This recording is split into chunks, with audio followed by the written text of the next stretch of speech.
El hombre con el que mi mujer me estaba engañando estaba sentado a 2 mesas de distancia en la misma terraza donde ella y yo habíamos desayunado cada sábado durante los últimos 4 años. Todavía no lo sabía, ni yo ni él, pero ese día estábamos los tres en el mismo sitio, respirando el mismo aire, con la diferencia de que a él Aitana le mandaba mensajes cada noche antes de dormir, y a mí ya ni me miraba cuando hablábamos. Ese sábado, 7 de octubre, eran las 10:18 de la mañana y yo estaba en la cafetería La Terminal, al lado del intercambiador de Avenida de América, desayunando solo porque Aitana me había dicho que se encontraba mal y prefería quedarse en casa. Me pidió, con voz cansada, que la dejara dormir. Me dijo que había pasado mala noche, que la regla le estaba matando y que solo quería descansar. Sonaba convincente, y no dudé. Nunca dudaba. No tenía motivos. Todavía. Pedí mi café con leche y media tostada con tomate y aceite. Me senté fuera porque había sol y no había mucha gente. Lo raro fue que, al sentarme, me pareció ver una cara conocida en la mesa del fondo, justo en la esquina donde siempre nos sentábamos nosotros. Un tipo alto, con chaqueta vaquera, pelo castaño recogido en una coleta corta y gafas de sol. No le di importancia al principio. Pensé que sería alguien de la tele, de esos figurantes que ves en todas las series y no sabes nunca de qué los conoces. Pero lo reconocí. No en ese momento, no de cara. Lo reconocí porque Aitana lo había mencionado 2 veces en conversaciones sueltas, sin mucho sentido, un talibán, de filosofía, el que entró nuevo en el claustro. Lo dijo en junio. Y luego en julio volvió a decir su nombre, esta vez para quejarse de que era un prepotente. Dijo, Iván me cae fatal, va de sobrado. Nunca volvió a mencionarlo. Lo que me hizo fijarme fue que ese tío tenía en la mesa un libro que yo había comprado para Aitana por su cumpleaños, Los ensayos de Montaigne, edición de cátedra. No era un libro fácil de encontrar, y menos con la funda de tela gris que ella misma le había cosido en agosto. Era esa. Era exactamente esa funda. Me quedé congelado. Me levanté disimulando, fingí que iba al baño y pasé cerca. Confirmado. Era el libro de Aitana. Lo sé porque esa funda tenía una pequeña mancha de café que ella misma intentó limpiar y que no se fue nunca. Y ahí estaba. En manos de un tipo al que supuestamente no soportaba, un sábado por la mañana, en el mismo sitio donde siempre veníamos juntos. ¿Casualidad? No. Ni de coña. No dije nada. Me fui. Caminé hasta Diego de León con una presión en el pecho que no supe explicar. No podía pensar con claridad. Aitana estaba en casa, supuestamente. ¿O no? ¿Y si no estaba? ¿Y si todo era una mentira? Miré el móvil. Ni un mensaje. Ni una llamada. Nada. Solo 2 emojis en el WhatsApp del día anterior y un me duele la cabeza que ahora me sonaba a burla. No me fui a casa. No me atrevía. Me senté en un banco del Parque Eva Duarte y estuve 1 hora entera mirando a la gente pasar. No fumaba desde hacía 2 años, pero me compré una cajetilla de fortuna y me la fumé casi entera. Me ardía la garganta, pero no me importaba. Intentaba calmarme, hacerme creer que todo eso podía tener una explicación. Que quizás solo se habían cruzado, que el libro era casualidad, que mi cabeza me estaba jugando una mala pasada. Pero algo dentro de mí ya lo sabía. Ya lo presentía. Volví a casa a las 12:20. Abrí la puerta en silencio. Nada. No había ruidos. Fui directo al dormitorio. Cama sin hacer. Pijama tirado en una silla.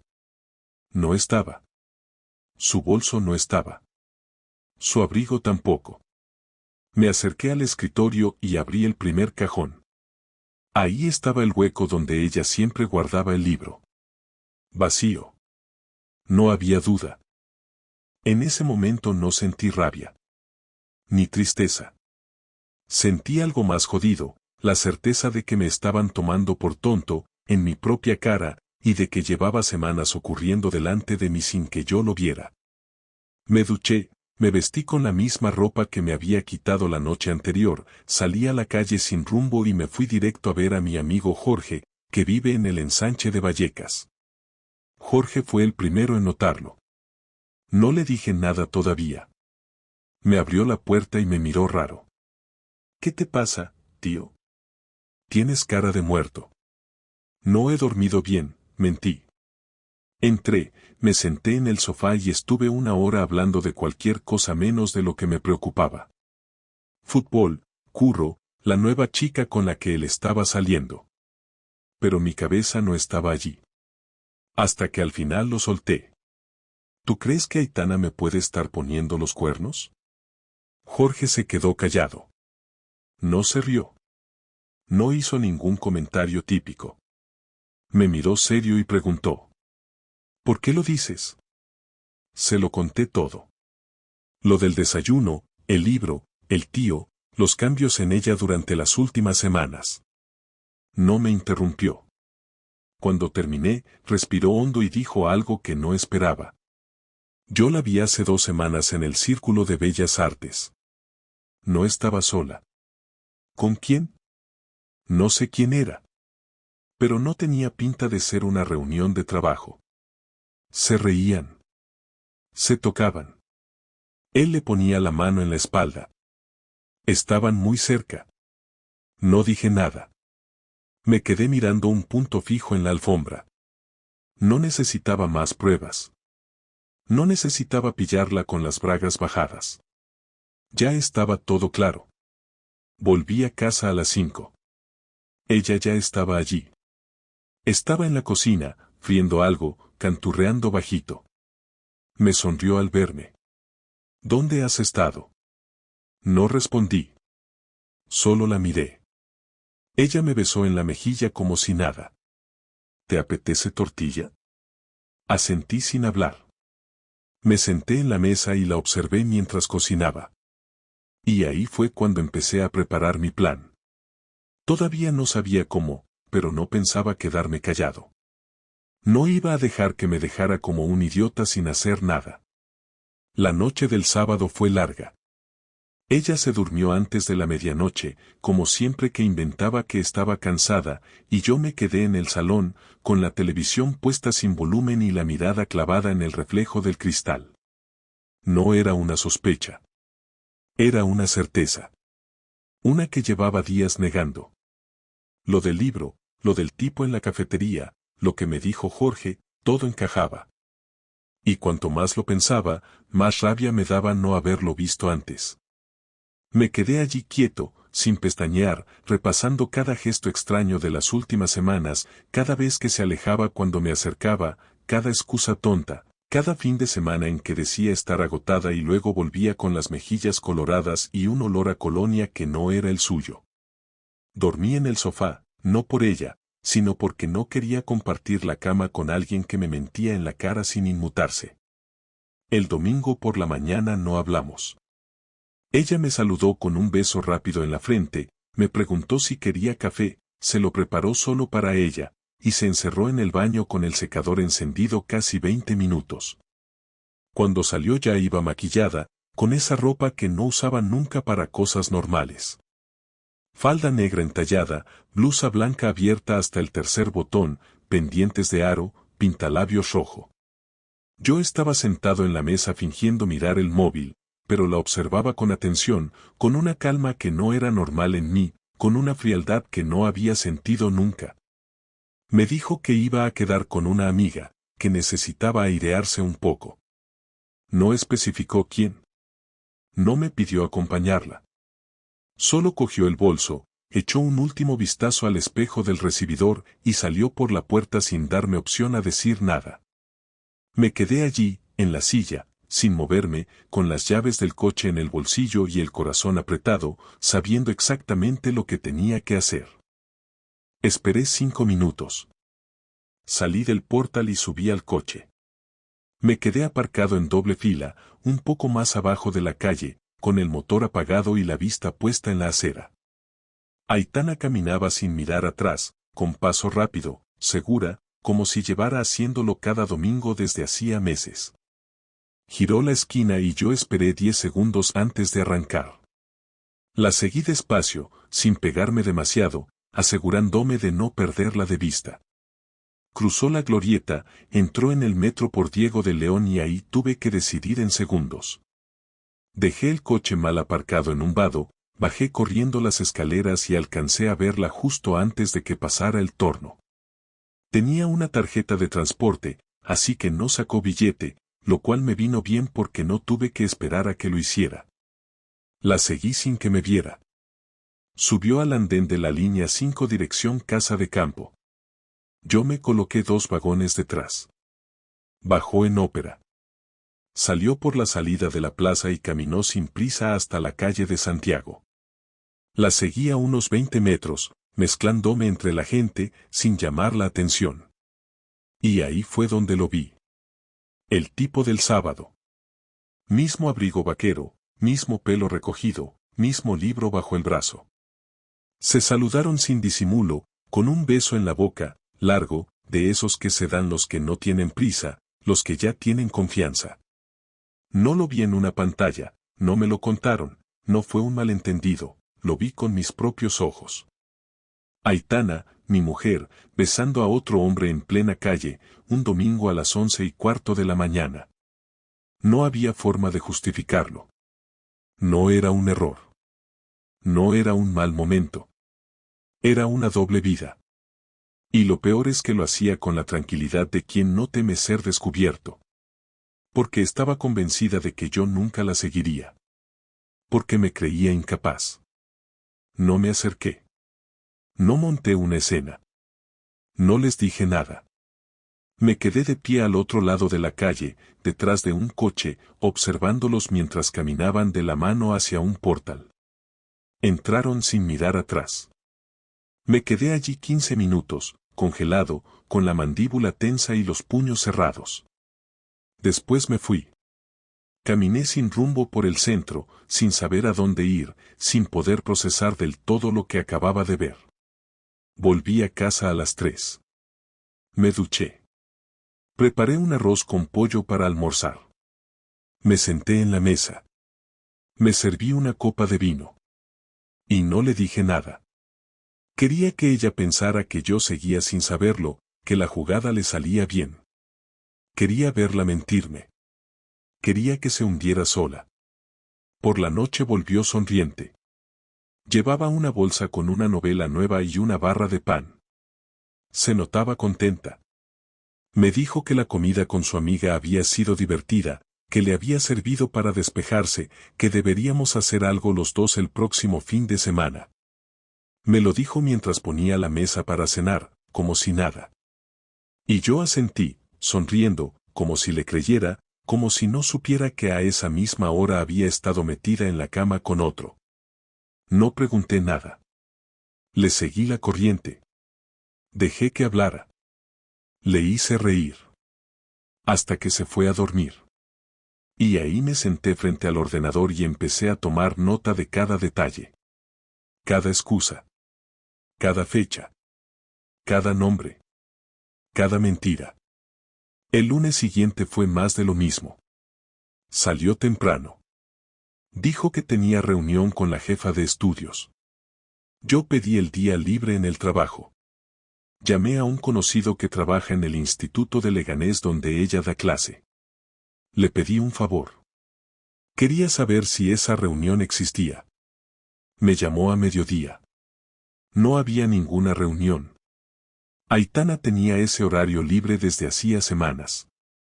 Lo usaba, supuestamente, para preparar clases en casa. No hacía falta más. Lo tenía todo. Lo único que me faltaba era enfrentarla.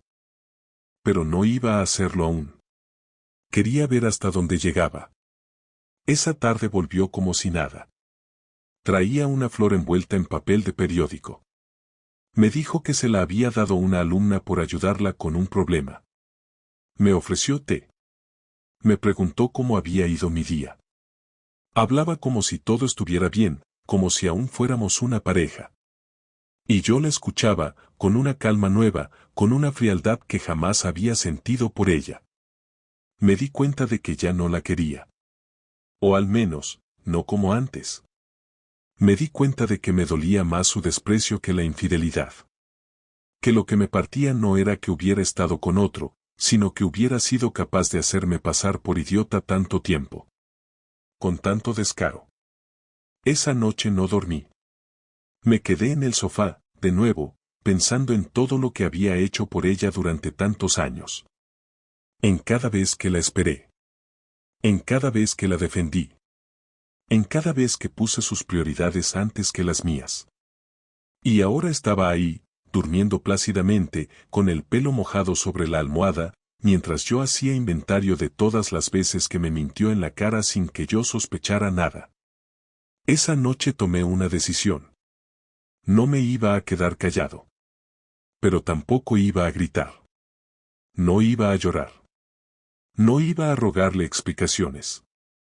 Le iba a devolver el golpe, uno por uno, con la misma frialdad con la que ella me lo había dado a mí. No iba a avisar. Solo iba a ejecutar. Y no sería rápido. Sería lento.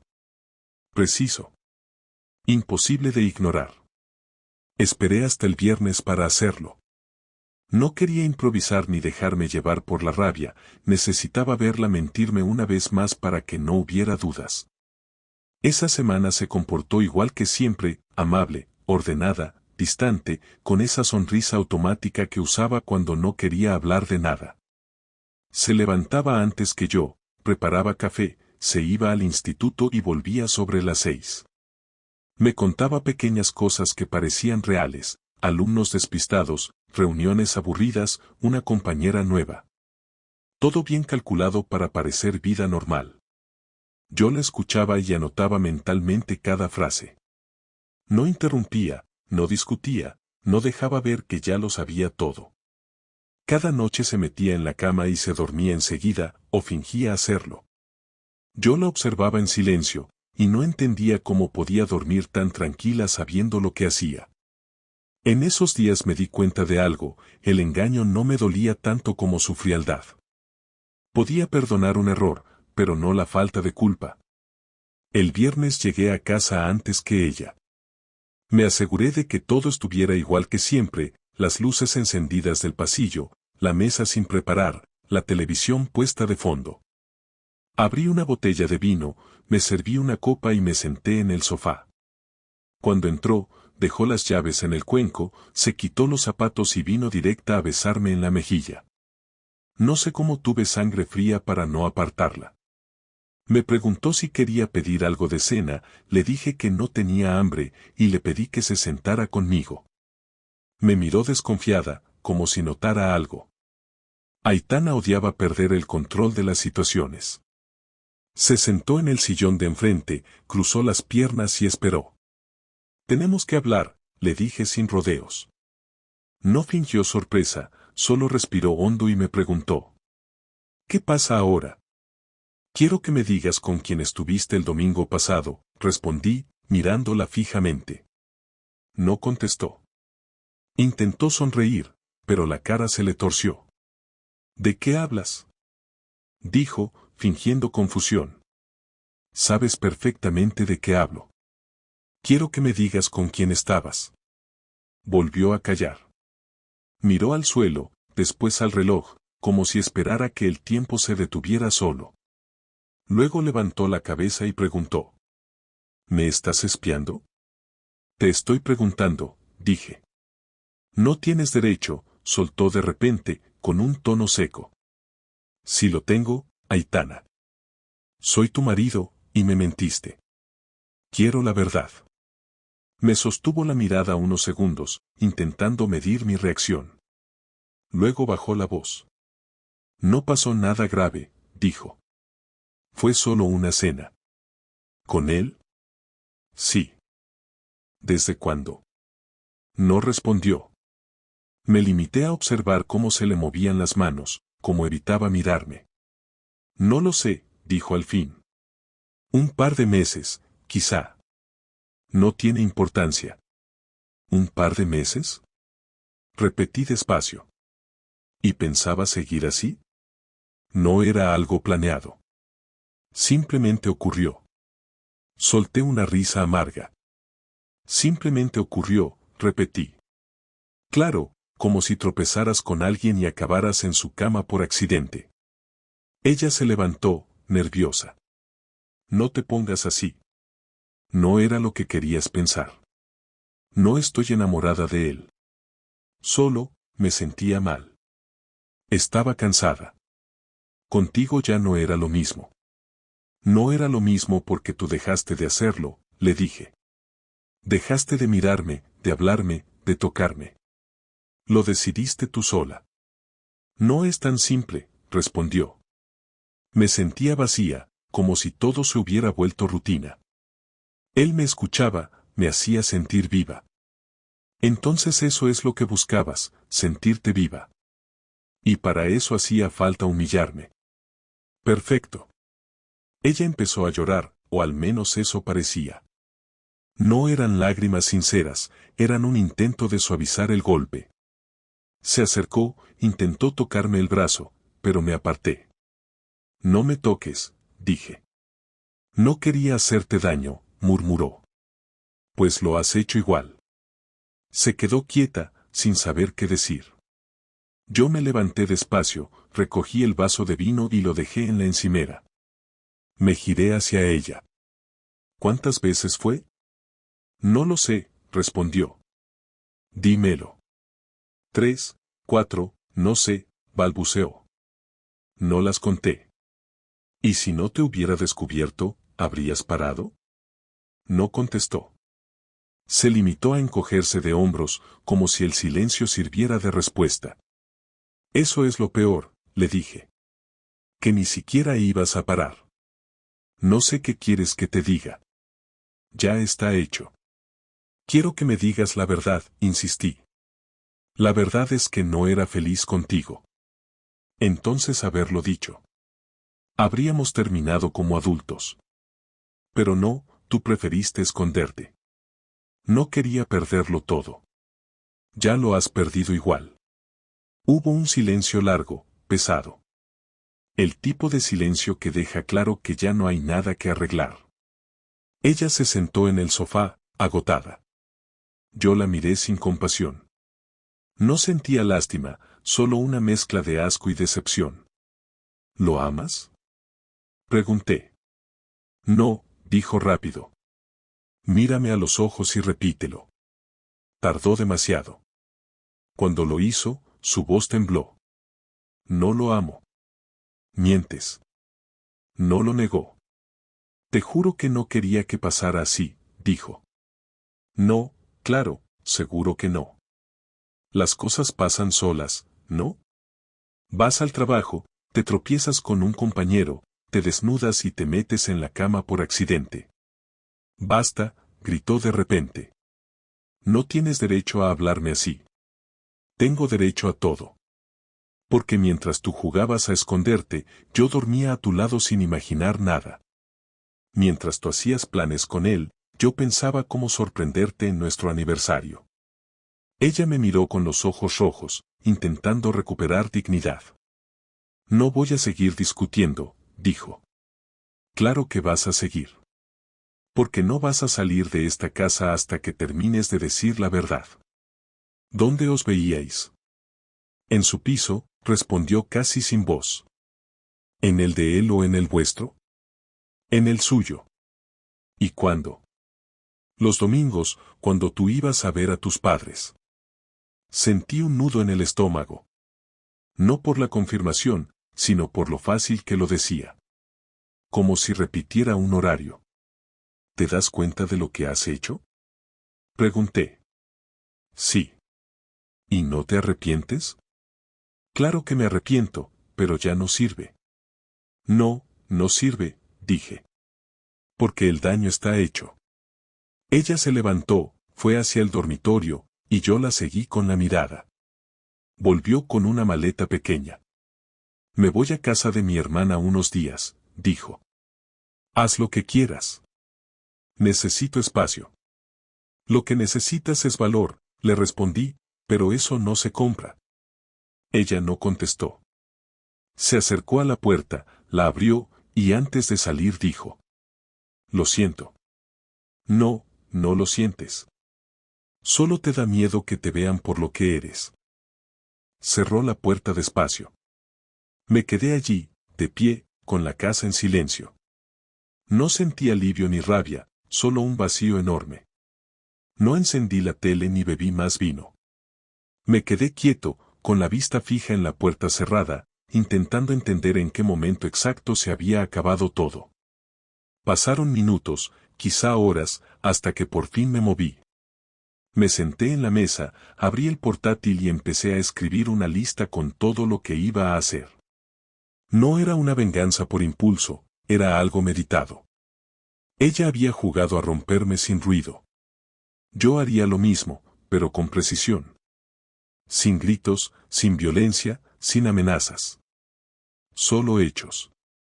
Iba a quitarle todo lo que la mantenía cómoda, su reputación, su tranquilidad, su seguridad.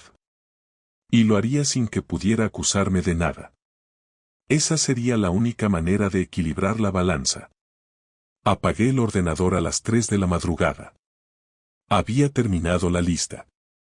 La miré durante un rato, repasando cada punto, y supe que no había vuelta atrás. Al día siguiente empezaría. Pero antes, dormiría un poco. Quería estar lúcido. Cerré las luces, me tumbé en el sofá y, por primera vez en muchos días, dormí sin soñar. A las 8 de la mañana del sábado ya estaba en pie. No me tomé ni un café. No necesitaba energía, necesitaba enfoque. Lo que iba a hacer no era una locura ni un arrebato. No era venganza emocional, era ejecución. Metódica, fría, sin errores. Empecé por lo más obvio, su entorno laboral. Sabía perfectamente que Aitana llevaba tiempo pasando límites dentro del instituto, cosas que si alguien revisara bien podrían causarle un buen problema. Llamé a un viejo contacto del colegio, uno que hacía años había sido jefe de estudios y con el que coincidí en un rodaje documental que hicimos en un centro educativo. Le expliqué que necesitaba una reunión con el director actual del instituto Antonio Machado en Leganés por un asunto delicado, y que prefería hacerlo en persona, sin correos ni intermediarios. Me la concedieron el lunes a las 9 de la mañana. No mencioné aún de qué se trataba. Solo dejé claro que afectaba la imagen del centro. Palabras clave, sin dar detalles, pero con tono de quien sabe algo serio. Ese mismo sábado busqué en casa todo lo que pudiera servirme como prueba o sustento. No tenía acceso a su teléfono, ni lo necesitaba. Encontré una agenda de papel que ella solía usar para reuniones, guardada en el segundo cajón de la mesita de noche. Fechas, nombres, horarios, marcas subrayadas en rojo. Había un patrón, los domingos con anotaciones vagas, sin descripciones claras, muchas veces solo con la palabra libre o repaso. Lo anoté todo. Luego encontré varios tickets de Uber impresos en PDF dentro del portátil viejo que a veces usaba para las clases. Distintos puntos de recogida, casi siempre desde las inmediaciones de nuestro portal y destinos repetidos en el barrio de Tetuán, calle Francos Rodríguez, muy cerca del piso que reconocí al seguirlos el domingo pasado. Imprimí todo. Lo organicé por fechas. Lo metí en un sobre. Después pasé a la parte económica. Aitana no sabía, pero la cuenta común estaba vinculada también a una cuenta espejo que yo revisaba desde hacía meses por un tema de fiscalidad.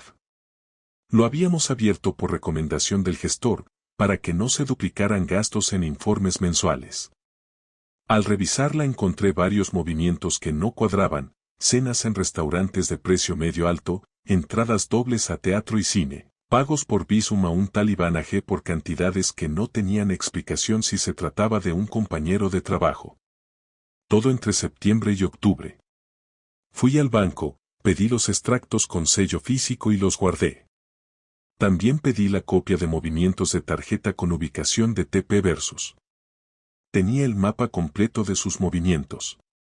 Cada mentira tenía una fecha, una hora, un lugar. No lo hice para destruirla sin más. Lo hice para desarmarla. Para que el día que abriera la boca no pudiera negar nada. Para que no pudiera hacerse la víctima. Para que todo quedara expuesto y, si decidía jugar al papel de fue un error, tuviera claro que estaba enfrentándose a alguien que no iba a retroceder. Esa noche dormí bien. No porque me sintiera vengado, sino porque por primera vez en semanas sentía que tenía el control. El lunes fui al instituto. Me recibió el director, un hombre de unos 50, camisa azul y cara de funcionario aburrido. Le dije que tenía información delicada sobre una situación personal de una docente del centro que podía afectar la reputación del instituto si salía a la luz, y que prefería que él lo supiera antes que lo hiciera nadie más. Abrí el sobre, le enseñé las pruebas, las fechas, las capturas. Le mostré cómo su profesora estaba usando horarios docentes para mantener una relación extralaboral con otro miembro del claustro, que también era empleado del centro. Le recalqué que no iba a llevarlo a los medios ni al consejo escolar, pero que prefería advertirlo. Se puso pálido. Me preguntó si quería presentar una denuncia formal. Le dije que no. Que solo quería que quedara constancia. Que alguien más lo supiera. Que si en el futuro había que tomar decisiones disciplinarias, yo no quería estar en medio. Al día siguiente, Aitana llegó a casa con cara tensa. Algo sabía. Algo le habían dicho. Preguntó si alguien del trabajo me había contactado. Le dije que no. Que por qué lo preguntaba. Me dijo que había rumores, que el director la llamó a su despacho, que estaba molesto. Me hice el sorprendido. Le dije que yo no sabía nada, que quizá alguien del centro había visto algo. Ella me miró con sospecha, pero no dijo más. Esa noche no quiso cenar. Se encerró en el dormitorio. Al día siguiente faltó al trabajo. Mientras tanto, yo me ocupaba de lo legal. Visité a un abogado de familia en la calle Príncipe de Vergara. Le llevé toda la documentación. Le expliqué que no quería pelear por dinero, pero sí por dignidad. Que no quería dejarla cómoda, que no pensaba aceptar una separación en términos neutrales. Él revisó todo, me dijo que tenía un caso sólido de desequilibrio moral, que si quería, podía solicitar la nulidad del régimen económico compartido, la revisión de los pagos conjuntos, la partición del inmueble con valoración perjudicial para ella. Me aconsejó no comunicar nada hasta tener la demanda preparada. La firmé 2 días después. El viernes por la tarde, una semana exacta desde la última vez que ella me tocó con fingida ternura, entró a casa y me encontró sentado con una copia del burofax en la mesa. Lo leyó sin hablar. Al terminar me miró con una mezcla de incredulidad y rabia. ¿Tú hiciste todo esto? Todo. ¿Fuiste al instituto? Sí. ¿Hablaste con un abogado? Claro. ¿Quieres arruinarme? No. Solo quiero devolverte lo que me diste. Ella empezó a llorar. Esta vez de verdad. No lágrimas para manipular. Lágrimas de miedo. Se sentó, hundida, y me dijo que no sabía que yo era capaz de algo así. Tú solo pensabas que yo era idiota, le dije. Pero no. Solo estaba enamorado. Intentó pedirme que parara el proceso, que habláramos, que no hiciera de esto una guerra. Me ofreció dividir todo a partes iguales. Me pidió que no dijera nada más en el instituto. Me dijo que lo iba a dejar con él. Que no era nada serio. Que lo entendía todo ahora. Tarde, le respondí. Muy tarde. No hubo insultos. No hubo gritos. No hubo violencia. Solo un golpe seco de realidad. Supo que había perdido. Que ya no tenía cómo defenderse. Que esta vez no iba a poder salirse con la suya con una sonrisa ni con un par de lágrimas. Durante el resto del fin de semana, hizo la maleta. Empacó con calma, sin rabia, sin teatro. Me pidió que no la mirara así. Me dijo que yo no era ese tipo de hombre. Le dije que no. Que ya no. Que ese hombre se murió la primera vez que la vio besando a otro. El lunes por la mañana se fue. No dejó nota. No volvió a mandar mensajes. No intentó recuperar nada. Se esfumó. Lo único que quedó de ella fue el hueco en el armario y un recibo de lavandería en la cocina. No sentí alivio. Sentí justicia. Porque todo lo que me hizo, se lo devolví sin una sola mentira, sin un solo insulto, sin una sola lágrima. Habían pasado 9 días desde que se fue. No me llamó, no escribió, no preguntó por nada. Supuse que estaría en casa de su hermana, o tal vez con él, aunque no me importaba. Esa parte ya no me quemaba por dentro. No la extrañaba. No soñaba con ella. No sentía culpa. Me levantaba temprano, iba a trabajar, comía solo, volvía a casa, y el silencio no era enemigo. La casa estaba limpia, ordenada, sin esa tensión que flotaba en el aire cada vez que ella respiraba cerca. Aitana había desaparecido, y yo no tenía intención de buscarla. Hasta que apareció. Fue un miércoles por la tarde. Llovía. Yo estaba en el supermercado, en la sección de limpieza, eligiendo detergente, cuando la vi al final del pasillo. No llevaba maquillaje. Llevaba el pelo recogido, un abrigo que no era suyo, y una cara que no recordaba. Me miró sin moverse. No sonrió. No hizo ni un gesto. Solo me observó durante un instante, y luego se acercó despacio, con una bolsa de tela colgando del hombro. Necesito hablar contigo, dijo, sin rodeos. Habla, respondí, sin mirarla directamente. No aquí. No así.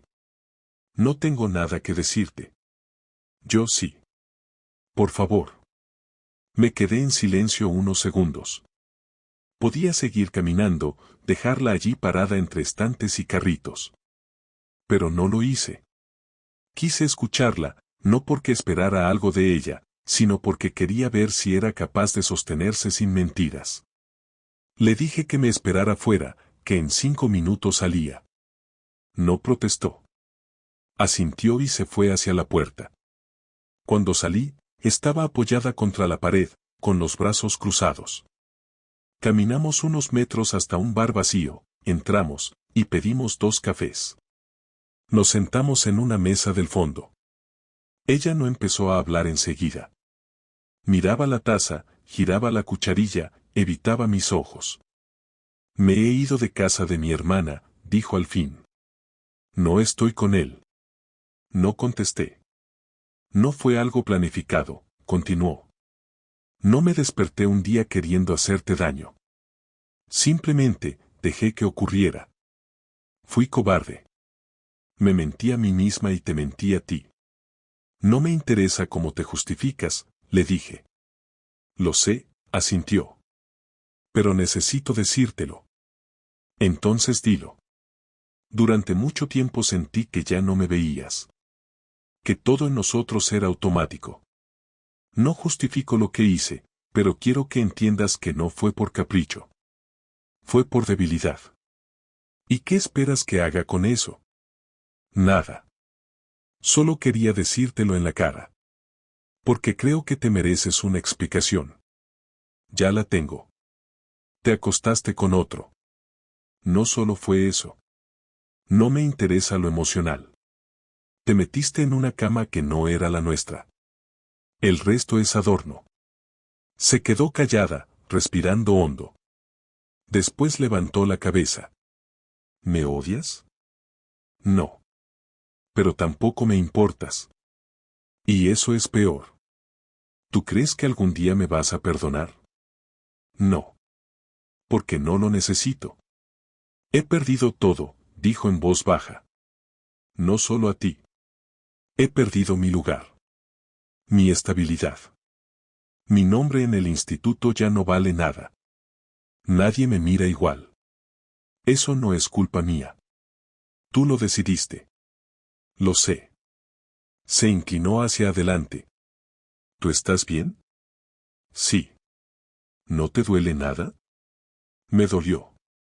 Pero ya no. Me curé rápido. Cuando te vi con él, murió todo. Lo que vino después fue solo trámite. No quería que terminara así. Tampoco querías que terminara, pero tampoco querías renunciar a tu doble vida. Lo querías todo. Y cuando quitas más de lo que das, al final no queda nada. Ella se quedó en silencio. El camarero trajo los cafés. No los tocamos. ¿Qué piensas hacer ahora? Pregunté. No lo sé. Buscar trabajo en otro centro. Alejarme. Es lo mejor. No quiero pelear por la casa. Ni por nada. No tienes cómo. Lo sé. Hubo un silencio largo. Ella me miraba como si esperara algo que no llegaría. Me gustaría que no termináramos con odio, dijo. No hay odio. Solo hay indiferencia. ¿De verdad? Sí. Ya no eres la mujer con la que me casé.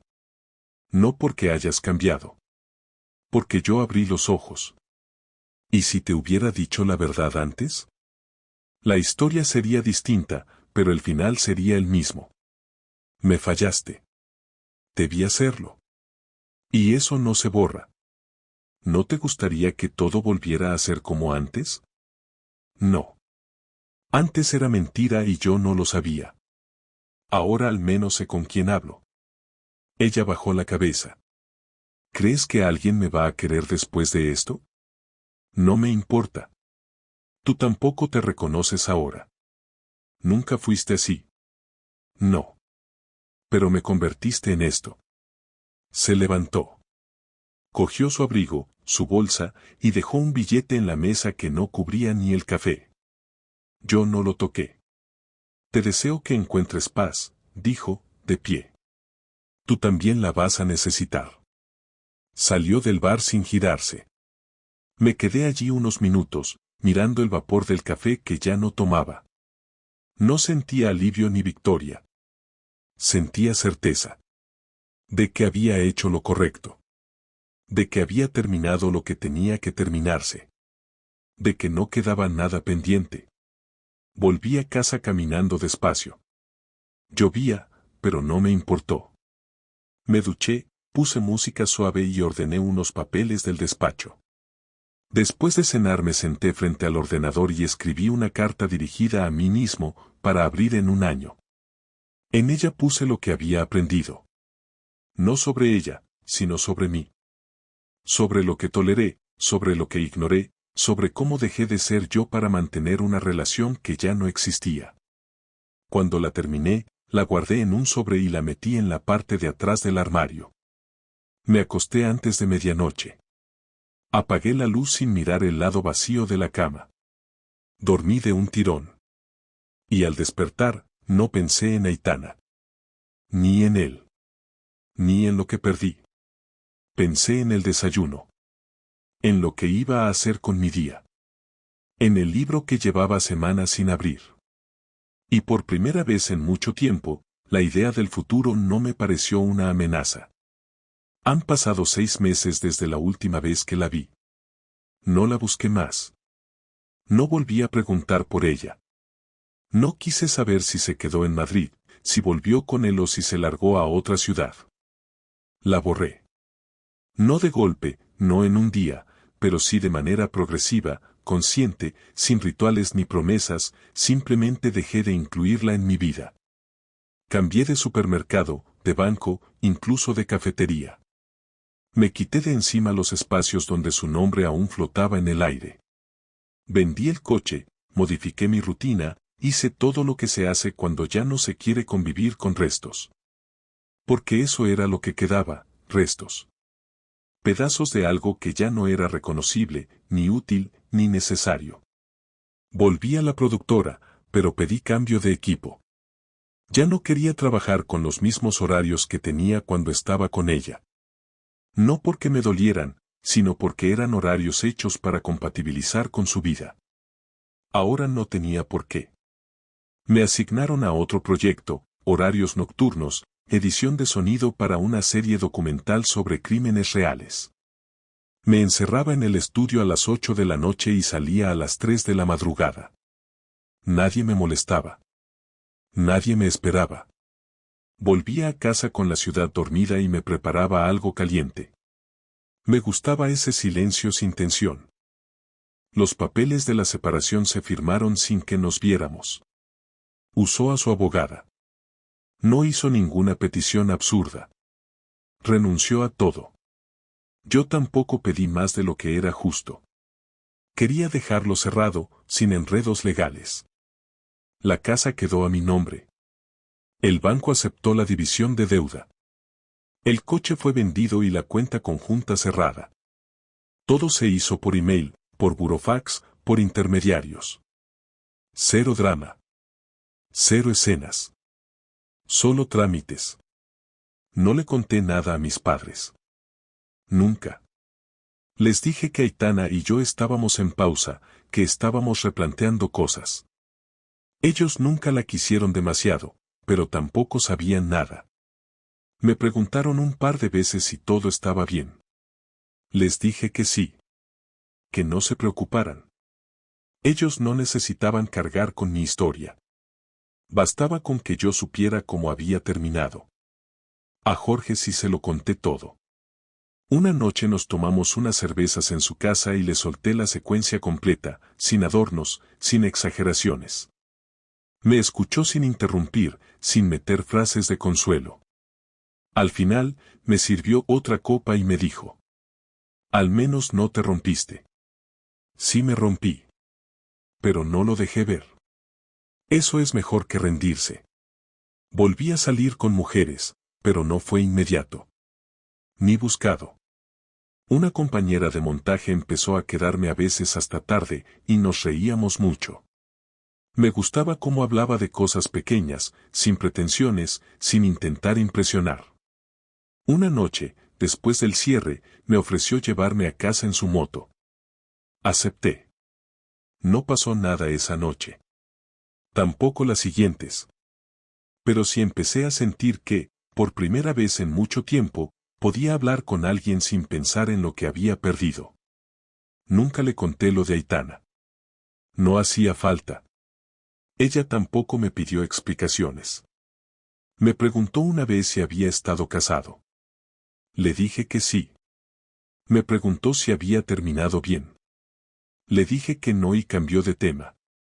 Me pareció justo. Me pareció adulto. A veces, en días puntuales, me vienen flashes. No de ella. De mí, de cómo era antes. Recuerdo mi versión ingenua, el tipo que pensaba que la confianza era suficiente, que mientras uno cumpliera, el otro no tendría motivos para fallar. Ese tipo ya no existe. No porque me volviera cínico, sino porque entendí que la lealtad no depende del que da, sino del que recibe. Puedes darlo todo y aún así perderlo. No hay garantía. Solo convicción. Y a veces no basta. Me encontré con un compañero del Instituto de Aitana hace poco, en una conferencia educativa que fui a cubrir como técnico. Me reconoció. Se acercó y me dijo, bajando la voz: «No sé cómo aguantaste tanto». Le sonreí. Yo tampoco. Me dijo que ella ya no daba clases. Que se había pedido excedencia. Que corrieron rumores. Que no volvió a ser la misma. No le pregunté más. No quise saber si le iba mal o bien. No era mi asunto. Aitana ya no era parte de mi historia. Solo de mi pasado. Leí hace poco la carta que me escribí 6 meses atrás. Decía que debía recordarme no caer de nuevo en la comodidad sin atención. Que nunca más debía justificar frialdades prolongadas, ni mirar hacia otro lado cuando algo no cuadrara. Me pedía a mí mismo no convertirme en un hombre que acepta menos de lo que da. Al terminarla, la rompí. No porque ya no fuera válida, sino porque ya no la necesitaba. Todo eso ya lo había entendido. No tengo conclusiones épicas. No tengo frases para tatuar ni enseñanzas para regalar. Lo que viví me cambió, sí. Me rompió durante un tiempo, sí. Pero también me obligó a mirar lo que no quería ver. A reconocer que me equivoqué en confiar ciegamente, en dejar pasar señales, en pensar que amar era suficiente. No lo fue. Pero eso ya no importa. Hoy es jueves. Me desperté temprano. Fui a correr por el parque, algo que no hacía desde antes de casarme. Luego desayuné en una cafetería nueva, una donde nadie me conoce. Volví a casa, puse música, abrí las ventanas y sentí que el aire no dolía. Me senté frente al ordenador, abrí un nuevo proyecto de trabajo, y lo primero que pensé fue en cómo quería seguir. No hacia dónde. ¿Cómo? ¿Con qué actitud? ¿Con qué energía? Sin lastres. No la odio. Tampoco le deseo mal. Si un día nos cruzamos, no cambiaré de acera. Pero tampoco alzaré la mano. No quiero recuperar nada. No quiero reabrir nada. Ya todo está dicho. Y no necesito más pruebas de nada. Porque lo viví. Lo enfrenté. Lo resolví. Y lo cerré.